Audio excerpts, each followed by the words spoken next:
वाक्यों में संज्ञा की पुनरावृत्ति बचाने के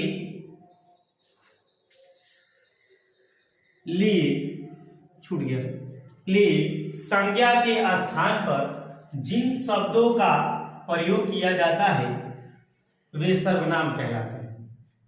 कह रहा है कि सर वाक्यों में, वाक्य मतलब एक से अधिक वाक्य, जैसे उदाहरण के तौर पे बोला जाए राम अमीर लड़का है, एक वाक्य हो गया।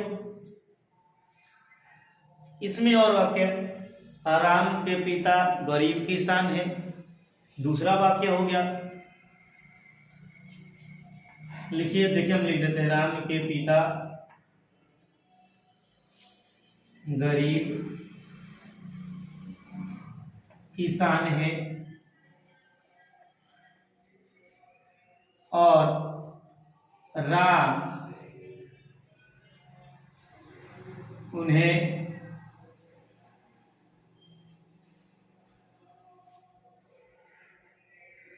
संतावना देता है। तो अब देखिए ये वाक्य एक से अधिक, वाक्य एक से अधिक वाक्यों हो गए कहलाएंगे। परंतु इसमें यहां ध्यान से देखें, यहां से यहां तक एक वाक्य, जबकि यहां से यहां तक दूसरा वाक्य, फिर यहां से यहां तक तीसरा वाक्य, पहला वाक्य, दूसरा वाक्य एवं तीसरा वाक्य, तीन वाक्य।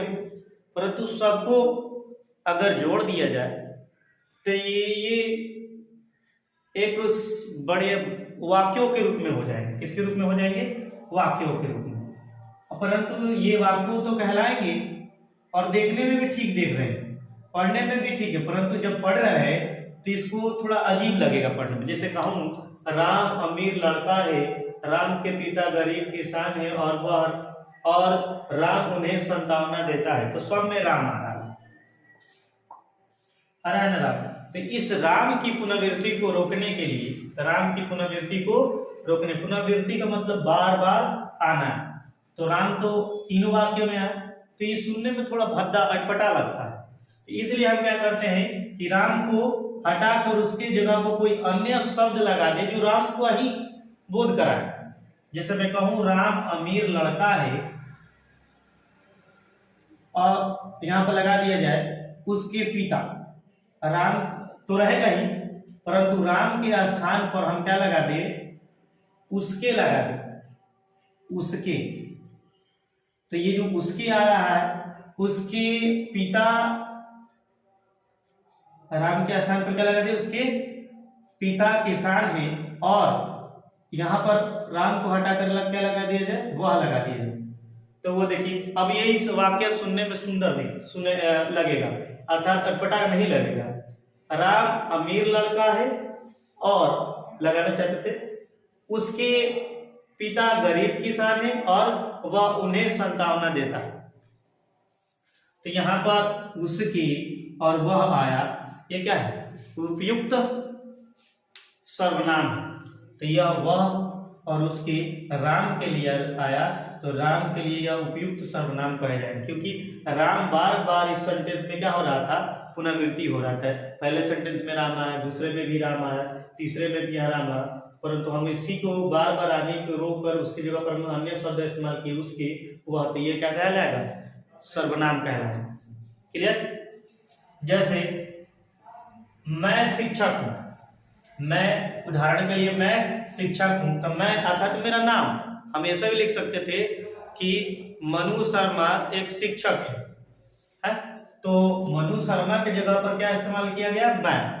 तो मैं क्या होगा, मनु शर्मा के लिए सर्वनाम होगा। क्या होगा, सर्वनाम।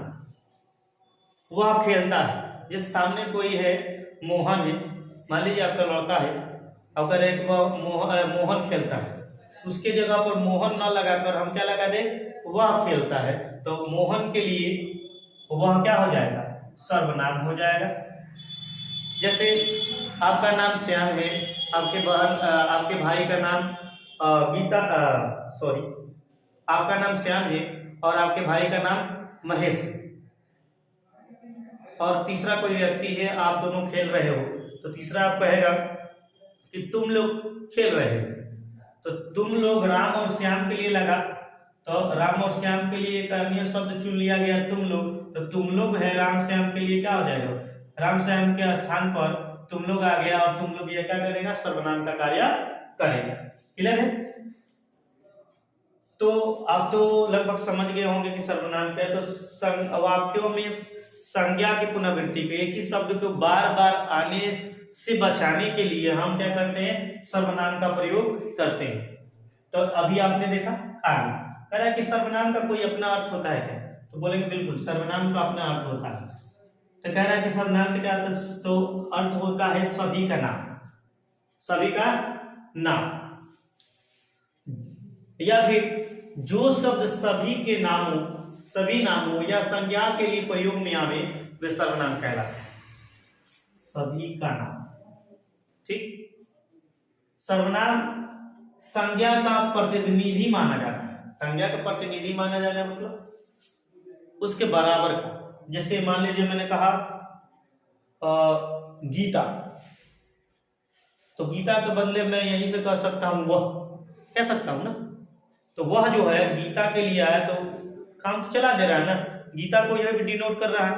मैंने मान लिया वहां पर मेरा भाई है, छोटा भाई है विकी, उसके जगह पर हम विकी न कहकर हम उसको कह देते हैं वह,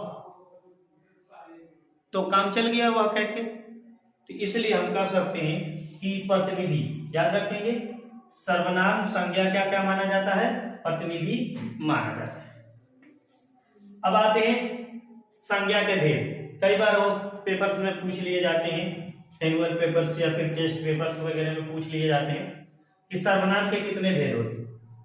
तो सर्वनाम के निम्नलिखित 6 भेद होते हैं। कितने भेद होते हैं? 6 भेद होते हैं।